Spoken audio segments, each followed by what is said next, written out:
बिस्मिल्लाहिर्रहमानिर्रहीम। अस्सलाम वालेकुम। मेरा नाम है रिहाब फातिमा और मैं आपको अपने चैनल महकती बातें में खुशामदीद कहती हूँ।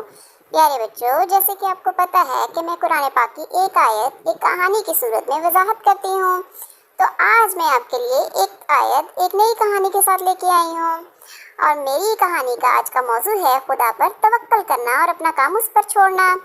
वअलल्लाहि फलियतवक्कलिल मुमिनून, और ये इसका तर्जुमा है ईमान वालों को खुदा पर भरोसा करना चाहिए। और मेरी आज की कहानी का उन्वान है मेरे महबूब अल्लाह मेरी मदद कर। रज़ा सख्त बीमार था। इसके वालिदैन इसे डॉक्टर के पास ले जाना चाहते थे। रज़ा ने रोते हुए माँ से कहा, मेरी प्यारी माँ, मैं आपसे इल्तिमास करता हूँ कि मुझे डॉक्टर के पास ना ले जाएं। माँ, क्यों बेटा? मुझे डॉक्टर से डर लगता है। मेरे बेटे, खुदा पर भरोसा करो और अपना काम उस पर छोड़ दो। इसके बाद किसी चीज़ से डरने की ज़रूरत नहीं। खुदा पर भरोसा करूं यानी क्या? मेरी समझ से बाहर है। मुझे क्या करना चाहिए?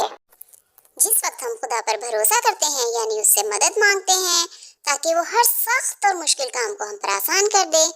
बहुत अच्छा, अभी मुझे क्या कहना चाहिए? कहो, ऐ परवरदिगार, मैंने तुझ पे भरोसा किया है और अपना काम तुझ पे ही छोड़ा है। रज़ा ने आहिस्ता से कहा, ऐ परवरदिगार, मैंने तुझ पे भरोसा किया है, मेरी मदद कर। माँ, शाबाश मेरे नन्हे बेटे, अभी तैयार हो जाओ कि तुम्हारे बाबा गाड़ी में हमारा इंतजार कर रहे हैं।